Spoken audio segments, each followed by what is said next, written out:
Hello and welcome to the Six Sales podcast. My name is Mike Nicholson from Six Sales.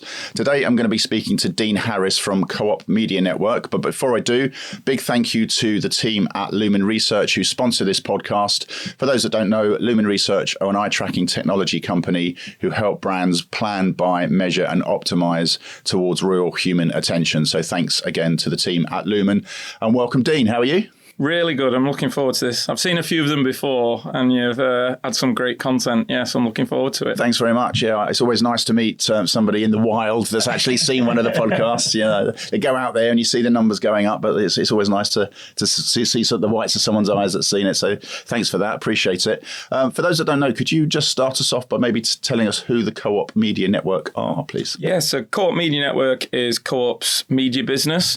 We launched January last year. Seems longer ago than that. So we work with predominantly FMCG brands, and we give them access to our media and data to connect themselves with shoppers that we think are interested.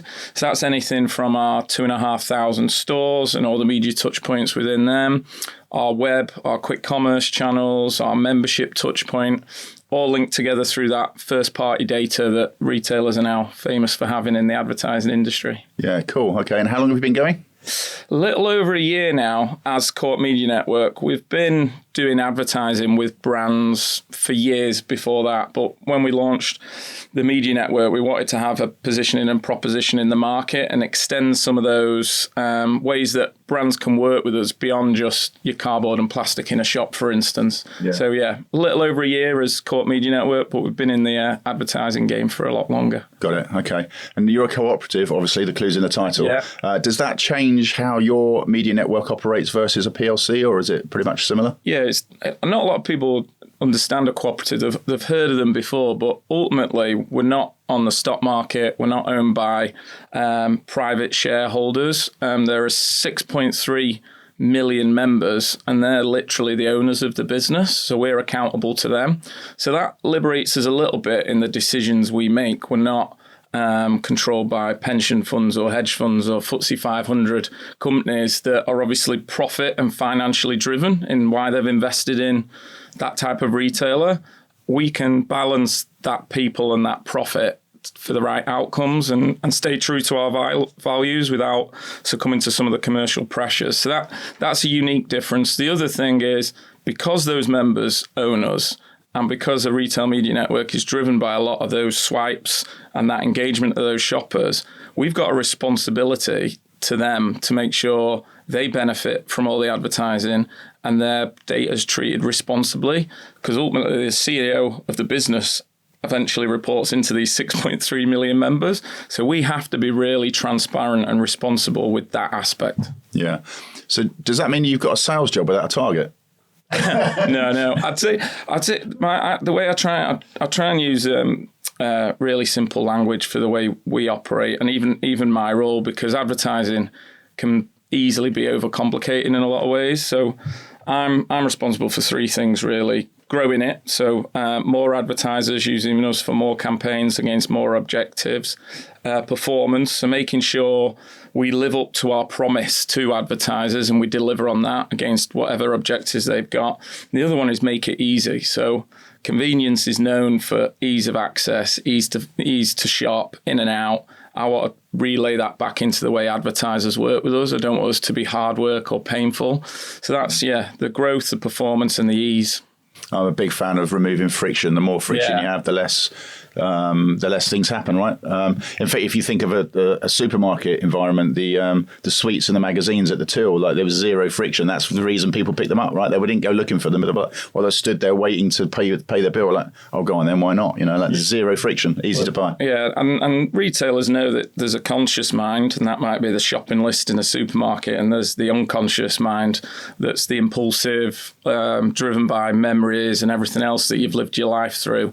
And they understand well in when to tap into different ones. Yeah, just going off topic slightly, but I used to work for the Weather Channel, and I was absolutely blown away about the data about how the weather affects everything that's bought in a supermarket. The obvious stuff, you think, burgers if it's sunny because of barbecues, and beers, if it's hot or whatever. But literally everything is more or less affected by the weather, right? And supermarkets change where things are on the way into supermarkets quite often based on.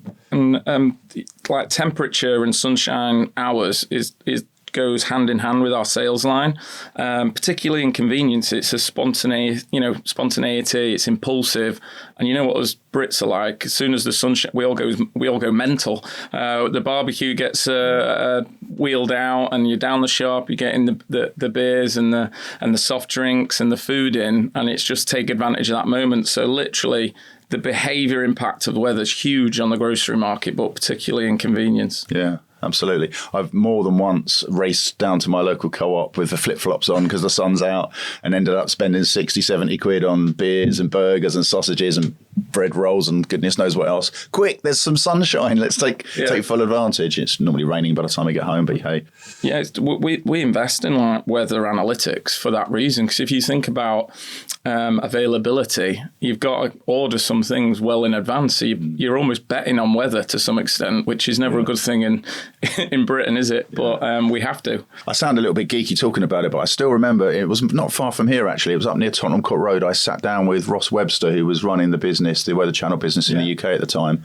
And we were having an interview, and he was telling me about all of this different weather triggered stuff. And it literally blew me away, because I'd been in media at that point probably 26 years and never really considered it, other than the really obvious stuff like burgers and beers. But it's literally everything, incredible stuff, and really quite fascinating. But anyway, I digress. So retail media, so it's a massive growth area, probably one of the biggest in advertising at the moment. What do you think are the key drivers of that, like from a supply side and a demand side? Why do you think it's growing so quickly? I like if you turn back time and go through the different changes in the advertising industry, it's easy to see why retail media is high in demand now. So let's go back to, say, 90s, and you go, digital media wasn't around. It, the open web and all that was getting going, and you had few traditional media channels and a few players. It wasn't that overcomplicated. Reach was easy to get, primetime spot on ITV, billboards, radio, newspapers, the heyday, really. And then you go through the noughties and the tens, and you start to see social media, web come through, streaming services, and that reach started to fragment a little bit for advertisers. But on the flip side, they got a bit more accuracy and measurement and targeting capability. So that was a good balance. But then you flip to now and you go, the reach is even more fragmented. Streaming services are where people are consuming a lot of that TV content now. We're seeing linear TV drop off. How many social media channels are there now? An endless array of them.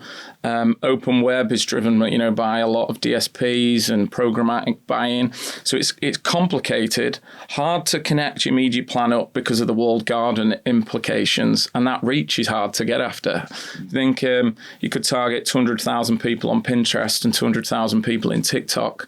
Is that 400,000 different people or the same people? So advertisers are in this sort of reach and accuracy challenge. And then you look round to what do retailers have, particularly grocery retailers, consistent reach and engagement. Everyone buys food frequently.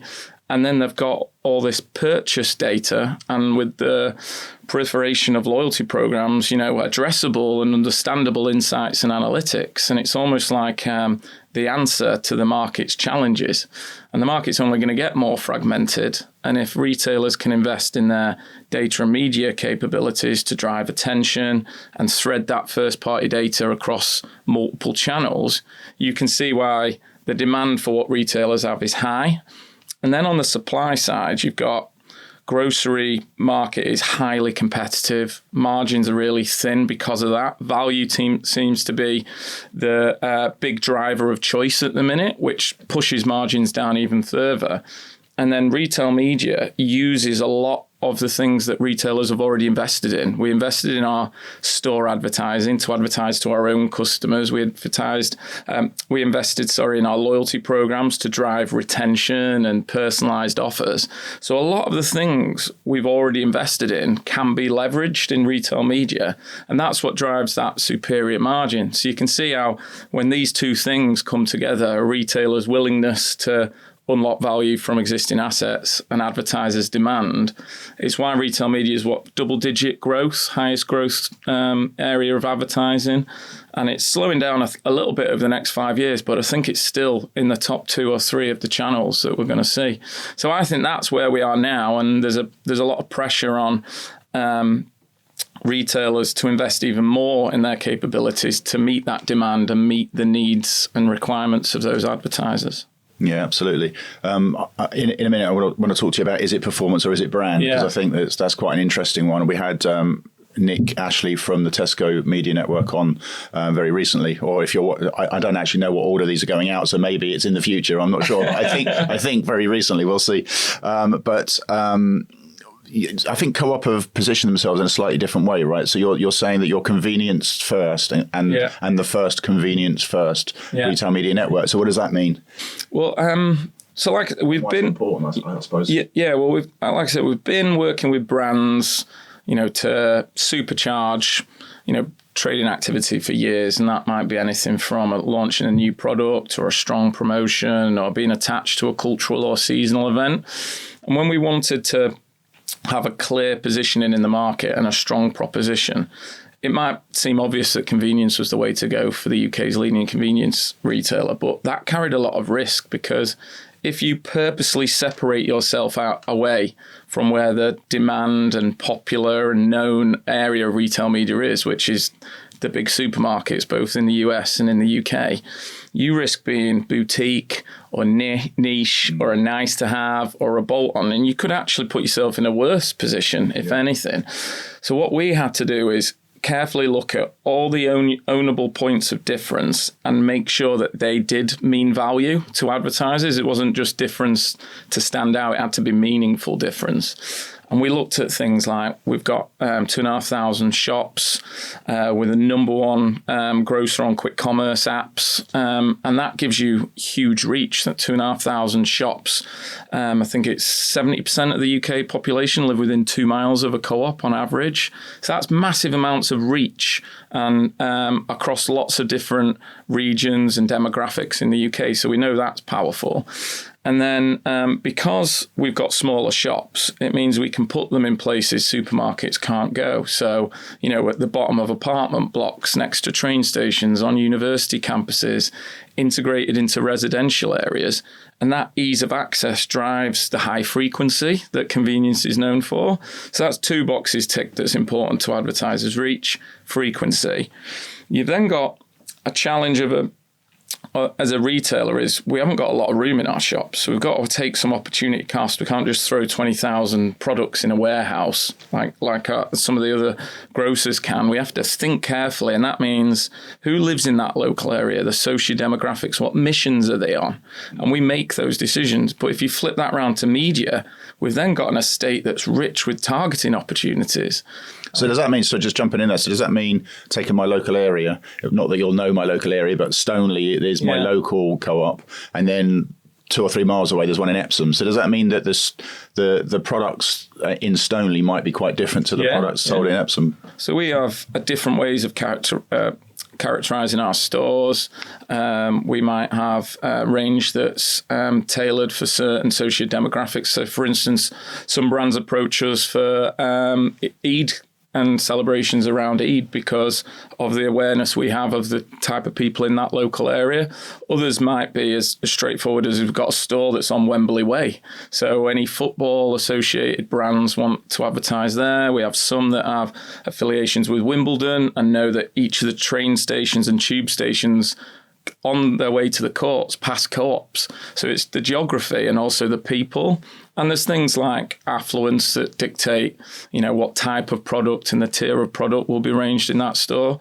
So you overlay that against 2,500 shops and you've got a variety of things you can go after as a brand. So So there's that, and there's the 6.3 million members as well. But the thing to bear in mind with our membership base is the frequency of shop as well. So these are the highest, most engaged shoppers we have. So when you're targeting our members, for instance, through some of the channels we have, they're going to be in the store soon after seeing their ad. It's not like a big trolley shop where you might go every Tuesday. So if you see an ad on a Wednesday, you've got to hope that mental availability carries on to the Tuesday. Ours are in and out all the time, and sometimes it's unplanned. So you've got targeting, reach, frequency. There's then ad visibility, which is mainly around the physical media opportunities. But smaller store, less aisles, means every ad in that store has got more chance of being seen by someone walking into it. If you're putting up a coffee ad in a convenience store, people who are buying bread will see that. Whereas in big stores, you have category isolated aisles, don't you? So the discovery and the repeated discovery of some of the adverts is we were saying different. Just before we came on air, weren't we, that I've been going to the Co-op in Stoneleigh for probably 20 years, and I still walk up and down the same aisle multiple times because I forget, hang on a minute, where is that? That's on the, because the aisles are so diverse. Yeah, it's quite a small one. There's many different things in that aisle. It's not like that's the cat food aisle and that's the bread aisle and that's the milk aisle, you know, you do end up walking up and down quite a lot. Yeah, there's no header boards, and a lot, our stores are designed with intuition in mind. So there's a lot of thought, but you can't nail it because everyone has a different perception. So for instance, the fridges tend to be around the outside, or you won't put a fridge on one side of the store and another on the other side because people expect chilled will be together. So there's a lot of intuition rather than signage, which means people use their eyes to get their bearings, and they might see a bread advert for Warburton's, then go, right, that's where the bread is, and they'll go down that, and they use the adverts as signage. So that compact nature drives visibility. And then lastly, there's a mindset of the convenience shopper. So tend to be tighter on time budgets and tighter on frustration budgets because it's unplanned. So you actually want to be helped. You're looking for prompts to help you make your mind up, whether it's a snack or a meal for that evening or a random treat. So you're actually more receptive to the messages, and we see that come through in ROI. So reach, frequency, targeting, visibility, and effectiveness. And that's when we went, right, this isn't just different. This is compellingly different. And if we can invest in evidence and proof points to substantiate some of these claims, we'll have a really strong argument to win in this retail media industry. Yeah. So I mentioned Nick from Tesco, who's been on the show a couple of times, and he said something quite interesting. I'd love to get your take on it. So I think most people think about an advert or a poster at the end of an aisle so you mentioned Warburton's at the end of the bread aisle, would think of that as direct response. They would think of that as trying to drive at the point of sale, somebody picking up Warburton's rather than Hovis, let's say.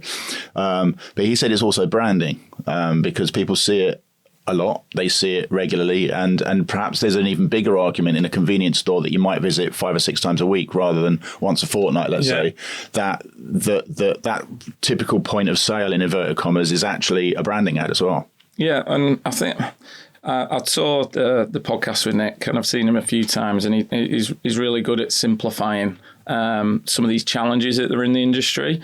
And I think one of the things that we did to overcome the complexity was we labelled and pigeonholed certain channels, and it tended to be if you were closer to the point of purchase in distance or time, that was performance, and the further you were away, that was brand. And then we created this funnel, drew a line in it, and threw some channels in the top and some channels in the bottom. And for years, that's how we've made decisions on media plan. Whereas if you actually go back to the neuroscience, I know Lumen do a lot of work in around how brands are built, and it's through things like memories and mental availability, and that tends to be repeated exposure and attention meaningfully. And then that should be how you appraise the channels. So when Nick's arguing, well, if you're looking at the media a lot of times, frequently, that's going to build cumulative attention, which should... In context as well, of course. In context, yeah. Well, you're in the buying mode. I mean, everyone's more receptive to car insurance ads when they need their car insurance renewal. If you're in the market for a car, you'll start spotting car adverts more. So the shopper mindset, add that repeated exposure, should, on paper, drive brand. And then it's not a case of, is it performance or is it brand? You can go, it's both, but you should change your creative message depending on what your goal is. So I agree with Nick that it can do them just conversion, which is exciting for the industry because it's mainly only used for conversion now. But the key bit is there are alternatives for building brand, and retail media has to do well comparatively. It's not just does it, it's how well does it do it versus other channels. Is there a danger for the CMO, though, with that brand versus performance or brand response or whatever we want to call it? Because the posters in store are managed by the shopper teams quite often, right? And the brand is managed by the CMO and the marketing team over here. And it's not necessarily as joined up as it could be. Do you think that it should be looked at as one? Rather than, the shopper team can go and deal with the in-store. We'll deal with the TV advertising that will hopefully drive people into the store, and kind of almost let's separate. I mean, you get that in media agencies as well, right? You get we'll do the digital, you'll do the outdoor, we'll do the TV.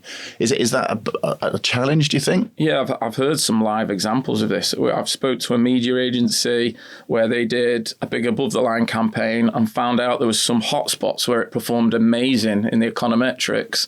And then they later found out that it was because there was really intensified shopper activity in those areas, but they didn't know. So that it can, if they didn't realise that could have fueled some bad decisions further down the line. The other way, again, to remove some of the complexity of the industry, a lot of brands and even media agencies created channel specialists. And then those channels became known for doing a specific tasks, and those teams built their talent and understanding and capability around doing those specific tasks. So some brands are trying to move away from that and move towards a brief mentality, and then look at the channels you've got and which one supports that brief, rather than giving a channel a budget and saying make the most of that channel. It's not going to be a quick change for brands to develop away from this sense of the shopper team owns the store and the brand team can't go near the store because it does the shopper team's job. I've even heard some brands say that's my domain. When we've said maybe we can link up with the brand team. So I think there's some silos that need to be removed, and potentially some revised structural decisions for brands to move into retail media effectively. But it's still a relatively new thing, at least in the scale it's slowly increasing to become. Yeah. No, I totally agree. I think that the silos probably make sense from an operational point of view, but from a holistic brand point of view, maybe not so much, because who's to say that all of that point of sale that the shopper team are managing isn't doing wonders for the brand on the long term? And how do you measure that? And how does that then feed back into what the brand are doing and vice versa? So you've done a couple of bits of research recently. I'd love to dig into them if that's all right, Dean. So the first one with Lumen Research, sponsor of the podcast, which is nicely aligned. So what were you trying to achieve there? Can you maybe talk us through a little bit of the methodology and what the findings were? Yeah, because as you mentioned, we're like the first convenience-focused retail media network, and probably the closest thing globally is 7-Eleven, and we've had conversations with them, and they're in a non-compete market, and we quickly realised every other grocery retail media network is just saying, isn't retail media brilliant, right? To grow the market and grow the investment into the whole retail media industry, particularly grocery, but no one was saying, well, convenience and within that is powerful. So we knew we'd have to invest in pieces of insight, pieces of analytic to put some meat on the bones to the theory we discussed. So we had a few areas to go after first, and one which we worked with Lumen on was this idea that a compact store and the mindset of the shopper and a convenience shopper would drive attention and visibility. And we knew if attention and visibility was high, then usually you get benefits in the brand recall and brand choice sector. How do we prove it? So you need someone that's well known for attention studies. You need someone that's credible, considered robust. And Lumen actually do lots of attention studies globally, and their data's integrated into media agency planning tools. It's that trusted. So we had to be careful with a partner choice to show that if the findings were positive, which we crossed our fingers, that they were trusted as well. So we had this hypothesis that was a compact store would drive high attention and that would have brand benefits. And we also wanted to look at if that attention was comparable to other non-retail media channels as well.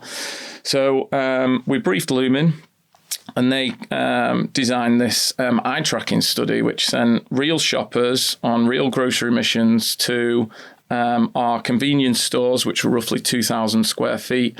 And we also own a few larger format stores. It's not our forte, but we've got some larger format stores, about 15,000 square foot stores. So we could control the ads between the two. And Lumen obviously needed to make sure it was robust. And when we sent round the shoppers, I think it was on a barbecue mission, because that touches a lot of categories. You've got produce, you've got protein, you've got sauces, your salads, soft drinks, and I think there was a dessert in there. So you're going to wander around the store quite a bit to fulfill that mission. And they found when they were going around the compact store that there was twice the visibility of the ads, because you're walking past them and you're getting lost around the store and you're using them to get your bearings. Twice the visibility. There was 3 times the attention. So they were getting looked at for longer and they were getting seen more. So that tripled the attention. And then amazingly, when we looked at brand recall between the larger and the small format, it was quadruple in a convenience store. So we thought that they might be good. We didn't realise they were that good. So we were really pleased. But we consider ourselves complementary to supermarket media. You should invest in both. And both store formats experienced strong attention. It was just that convenience has this supercharged catalyst effect. And then the thing that we're hoping will shake up the market a little bit is when we put that against traditional media, the attention studies that Lumen had already done, the brand recall studies that they'd done on things like online video, outdoor, social feed, website advertising. The attention was there or thereabouts. It wasn't too far off all these other traditional media channels. But the brand recall, I think it was second only to online video. So to your point, that context of where you're consuming the media must be the difference in supercharging it. It must build better memory structures around when you're consuming that media. So yeah, that put evidence to does a compact store get more visibility, more attention? Does that attention equate to benefits in brand building? And the answer was yes, and compellingly so. So it's a good one. Yeah, context is a bit of a bugbear of mine, because you mentioned the heyday of the 90s. I was working in media then, and it was before programmatic advertising. And I was working at the Telegraph, and we used to sell basically contextually. So if you were Hellman's mayonnaise and you came to the Telegraph, we'll put you in the food channel. And it was a fairly basic measurement, click-through rate, which I think on Hellman's mayonnaise maybe isn't the right click-through rate. It's all we had at the time. And if you looked at the click-through rate of the ads that were in the food section versus run of sight, the click-through rate is way higher, so much higher, because it's contextually relevant. If you're looking at a recipe, then food's on your mind, right? And so the more I think about this idea that in-aisle advertising as brands, the more it makes sense, because I'm thinking about bread and I see a Warburton's ad. I might not buy it this time because I'm used to picking up Hovis, but it's gone in a contextual manner around, I'm thinking bread, I've seen Warburton's, maybe I'll get it next time. Makes sense. No, it does. And the LinkedIn algorithm loves Mike from Lumen now for me. I'm getting all his articles. Excellent. And he consistently... Good marketing team. Yeah. He consistently bangs the drum that you need attention as the base for anything. That's the hygiene factor for any media channel to perform on a brand building. But then there are other things that you can put against that attention to supercharge the impact. And one of them is context. And I think Mike's going to be doing more studies around context, and that I think he might be using press, because that's an interesting one to go through. Yeah. And a mate of mine was buying a new bathroom recently, and he was telling me that it's because he's in the industry as well, and we like to talk about advertising in the industry, obviously, but consumers not so much. But he was saying it's so weird because like he never reads stuff about bathrooms, and he never notices any bathroom ads. But suddenly he was finding himself on a weekend reading content about which bathroom might be better for him, and noticing all of those bathroom ads. It's what you said before, right? If you're in the market for car insurance, suddenly all you can see is car insurance ads because they're relevant, and our sort of like subconscious is scanning the environment constantly for what's relevant, and it suddenly becomes relevant. Yeah, the geeky thing that I'd love to know is that, are people still giving the ads the same attention, but they're just forming memories for when it's contextually relevant? So making more of a conscious link. Yeah. So you're looking at you've always looked at the ads with the same attention because that's what the media channel does, but you're only remembering the fact that you've seen them, or your mind's discounting the attention. It's not storing any meaningful memories when it gets to it. But yeah, it's why Mike's at Lumen so interested, is there's loads of variables to understand how the human mind works. And he always says with every study, it just opens up a whole range of new questions that we want to ask. What about that? What about that? What about that? Yeah. Which is good, I suppose, if you're a research company. Then it means that there's an endless number of jobs to be done. You'll be busy for a while, I think. Yeah. So you did another study, was it Sakana? To try and link how that attention and brand uplift sort of led to profit. So could you talk a bit about that, please, Steve? This is something about the convenience market that is challenging on retail, but we thought could be beneficial in media. So as I said, we're complementary to supermarkets from a mission perspective, and we think a media perspective as well. So you usually do your big shop at a supermarket. You won't do that at convenience, but convenience will plug all the gaps around it. Might be food to go, food for tonight, treat, impulse, the sunshine comes out. So as a retailer, that's challenging because it means that when you come to Co-op, you'll have had recent exposure to someone else's prices, someone else's range, someone else's experience. And if you're a supermarket, your aisles will be wider. There's usually like more checkouts. There's more staff in those stores. There's more fascias, more availability because there's more space to put things on. So as a retailer, that's not great because you've got this comparison set all the time that you've got to live up to. Whereas as a media owner, what you could then deduce is if you come into Co-op and see an advert in a Co-op shop, you won't be far off going somewhere else. And if we think that advert can stimulate mental availability that's is sustainable beyond that mission, then it's totally feasible that you could actually see an ad in a Co-op and buy the product from Tesco or Morrison's or Asda. Now, why would you'd never even think of proving that as a retailer? But if you want to live and breathe as a media owner, your motivation should be, I want to grow a brand in the market, not just in Co-op, and we need to unlock some of those convenience benefits. So like, how do we even go about proving this or testing this? I suppose what we've already talked about there is you've got the frequency of the visit to Co-op, because you might go 3 or 4 times a week for milk, bottle of wine, top up, whatever it is, and then you do once every 2 weeks you might go to Tesco, let's say. But you've seen the frequency of ads because you've had sort of 3 or 4 exposures in those little short sort of bursts, and then you go into the big store where everything's kind of like, on a much bigger scale. But there's something already in there. Well, yeah, but I suppose the status quo in the market at the time was retail media in a shop can only influence that trip, and you'll never be able to find out if you impacted the market or not because there was no econometrics that picked up in-store advertising. So we were like, how do we do this? So we spoke to Sakana, that are a global analytics and data company. They also happen to have an aggregate view of the grocery market, and they do that because ultimately they buy a lot of the commercial data from all the grocers. So Tesco, Asda, Morrison's, ourselves, they've got all our data and they aggregate it so that brands can understand how they're performing at a market level.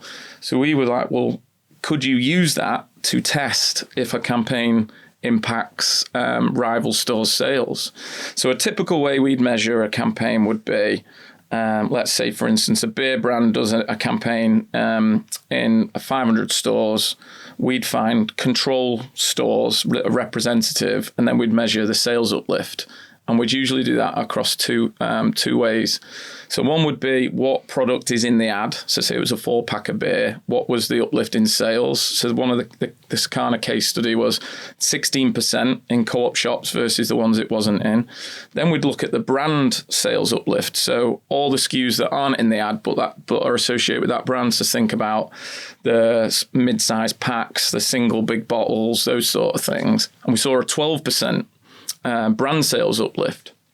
So then we asked Sakana, well, can you find rival stores around the co-op stores that had the beer campaign in, and look at the control co-op stores and the rival stores around those, and find a robust way to measure if it was the co-op in-store ad that drove beer sales in those stores. And they found in this case a 3% sales uplift. And that doesn't sound like a lot, but there's a lot of those. There's a Tesco, a Morrison's, an Asda. There's other shops as well that Sakana pick up. And when you added all those 3% up, it quadrupled the total incremental sales that the campaign delivered. So that was previous benefit that we didn't report on a brand, that a brand hadn't thought about it, that we've now proven that you can put an ad in a co-op shop. Someone comes in, they look at it, they don't buy it there, they go home, they have their tea, they watch Netflix, they go to their Tesco 2 days later and they buy that brand. And it was because of that co-op ad that they bought it.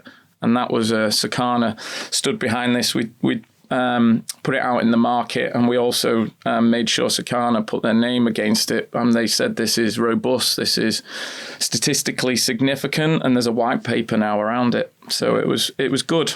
I don't know if you saw the report that Havas Media Network put out last year being 2024. They had this idea of aggregate attention, and Walk picked it up as one of their ideas of the year as well. And the idea is that fleeting attention, as long as the frequency is high enough, builds into awareness but if you're looking and consideration, but if you're looking for purchase intent, you need a more sustained level of attention per impression. Yeah. So it does make sense that I might go into the co-op every day, or 5 days a week, because it's near the train station. Yeah. It's my local convenience store, just in and out, in and out, in and out. So the frequency of message can build up over a week. So it makes total sense that can actually be, you're actually helping Tesco's sell that product. But as long as you can prove it, the brand don't care where it's bought, right? Yeah. And a lot of the reason that Havas did that study was around do online digital media channels, does the little bit of attention a social feed ad gets as you're scrolling through, if you're getting a lot of them in a day, does that do a job for brand? And the evidence was there that it does. I think there needs to be some recency between them. So if you're going down a co-op aisle and then you get lost and you go back down the aisle, they can't be like a month apart, like half a second, a month apart. They have to be compounded in a day or something like that. Yeah. And then that can do what channels that have longer moments of attention instead. So, yeah. Cool. So I'm going to ask you to do a SWOT analysis on retail media. So what would you put in each box for strengths, weaknesses, opportunities and threats? Strengths is well known in the market. I think it's the first party data. It's the purchase intent data. I think without that, the market was led by assumed intent. Cookies, and if you'd been to a holiday website, you were interested in holidays. If you'd looked at a rugby website, you might be interested in Guinness. We were building some of these assumptions, whereas retailers have, did you buy beer? Did you buy soft drinks? Did you buy energy drinks? That's clear, known purchase intent.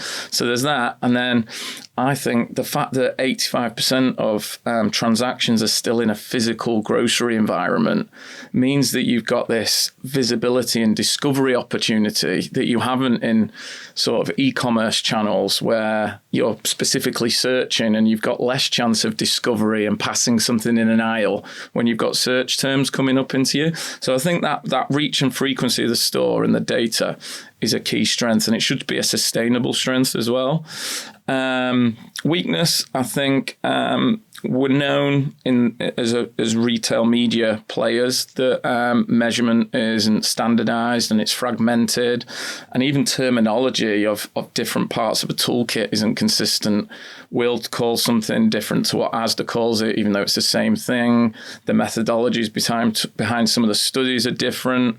I think some of the supermarkets measure post-campaign in purchase cycles, which is different for each category. Others will just fix it at 4 weeks.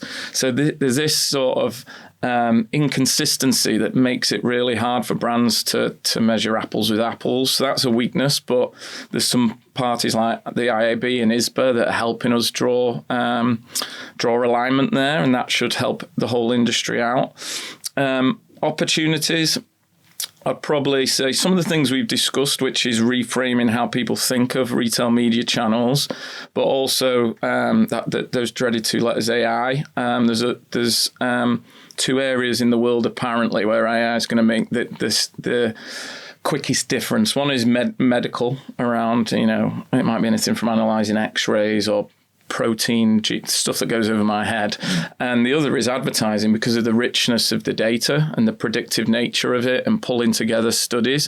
So I think if you think about the amount of touch points in retail media, the amount of data that a retail media has, both on the people but on past campaigns, if you could have a sophisticated AI tool, it could output an amazingly effective media plan. It's just building that capability in. So I think those are the opportunities. And then threats, I think the commercial pressures that retailers have to grow their retail media could be at the cost of the shopper experience. You can imagine if we keep growing at the rate we're forecast to grow, what does a shop look like? What does a website look like for a shopper? And there's going to have to be a balance, because if the shopper doesn't win, the brand doesn't win and the retailer doesn't win. And we're quite lucky that we're not on the stock market, so we have a bit more of a balance. But you can see that could end up with a shop looking like a bit of a dog's dinner eventually. Well, I think we can learn from early website media that doesn't work, right? The more you add onto a page, the less attention each individual stimulus gets. So hopefully retail media can take a leaf out of the mistakes made previously and not go down that way. But yeah, absolutely. I always liken it to trying to drive in America. I don't know if you've ever tried to drive in America. I was on honeymoon. I was stressed and trying to find this hotel. It turns out there was 2 hotels with exactly the same name a mile apart. But anyway, that's not part of the story. And I was driving looking for a sign, and there was so much outdoor advertising, and because I was unfamiliar with the area, obviously, because it was like down in Orlando, and I was like, I can't see anything. Like it's like you're like almost blind, because it's like advert after advert after advert. And I was just looking for a bloody road sign. Where's this hotel? And like, websites can sometimes feel a little bit like that. Oh, yeah. And, I was conscious of smiling then. So I realised you might have about to tell me that you crashed. So yeah. Thank you. I had a very bad accident. Thanks for laughing at that. Then. Yeah, it's very, very kind. Okay, cool. So that was an excellent SWOT analysis. So finally, then, congratulations. You've just been promoted to CMO of Warburton's. How would you be thinking about retail media in that position as you look forward to 2025 and beyond? I read an interesting article that was, what is the more important word in the 2-word retail media? Is it the retailer side or is it the media side? And I think 2025 is probably the year where a CMO should start consolidating their retail media networks in. Is this retail media network pure trade catalyzing activity? Is it there for shopper marketing? Is it there to effectively launch a new product or emphasize a promotion? And then you just go, that's what they'll be used for. Let's remove the complexity. And then you'll other where the word media is the one that's emphasized. And that retail media network can do more jobs and can be treated like a traditional media channel and can be integrated into broader briefs for broader reasons. And I think at the minute that consolidation hasn't happened. So brands are now working with dozens of retail media networks, all in similar ways, trying to figure out how their mix should work. But I think if you bucket them in that way, it cleans it up a little bit. So that's why there's going to be a lot of pressure on retail media networks to make sure they find themselves above that line where they can deliver more jobs compellingly in different ways. But yeah, I think that'd remove a lot of complexity and help that silo problem we mentioned before. I agree with that. I think if we take the media part of it and take the retail out of it just for a second. Do you think that we're, maybe you already have, but do you think we'll get to a stage where companies like, let's say, Netflix decide to buy media in Co-op stores because they want to buy the day part that's, let's say, 5 till 7 in the evening because people are coming home from work, going into a Co-op, picking up a bottle of wine and a loaf of bread or something for dinner, and then they're going home and they're going to decide what to watch that night. So like you've got the context of the consumer in terms of what they're doing and where they are in their day and what's likely to come next. Yeah, I think it will. I think we're seeing even more disconnected advertising. I've seen a German retail media network has insurance on an end cap, right, where it's got fruit and vegetables, and there's an insurance advert against it. So that's where a brand's just saying, "Can I use your reach and frequency?" Right? Not, and that contextual and link isn't even there. So to use the example you gave on Netflix, which is in an improved context and connection, then yeah, why not? And the placement of your brand in conjunction with a mission or a mindset can only really help, I think. Okay. So this episode, normally I don't know when they're coming out, but I know when this one's coming out because we've timed it specifically because you and I are heading off to MadFest up north. So this should come out on the first day of that. So what are you going to be speaking about on stage? If you're listening to this and on your way to MadFest, what's in store if you come and watch your talk? Well, we've got 3 Co-op Media Network. We've got 3. So I'm on a panel with retailers of the North. So we're going to be talking all about our different propositions. My colleague Stanley Oyevota is talking about our first-party data difference and how you should innovate your data propositions around your strategy as well. And then the on day 2, I'm on stage with Mike from Lumen talking all about this attention study, and there'll be charts on the screen. So rather than just my commentary, to show all the brands and media agencies in the audience that small stores pack a big punch. Interestingly, day 1 is where the retail media stage is. Day 2 is the Dentsu sponsored media stage. So the fact that I'm on that stage and not the retail media stage is probably a signal to what this study can show. Right. Nice one. Well, Dean, I really enjoyed that conversation. I think it's a really, really interesting space. Maybe another time you can come back next time you're local, and we can talk about that's what Nick calls sofa to store and how brands can tie up all of the media on the journey from sitting down watching Netflix or other channels are available, and then seeing the outdoor on the way to the store and then seeing the in-store stuff and how all that comes together and then works backwards as well, and how maybe that the brand journey starts for you in store and goes backwards and you end up buying it somewhere else. So it's a fascinating space, and I really appreciate you being on the podcast. Thank you. Thank you for having me. I've loved it. Cheers. Nice one.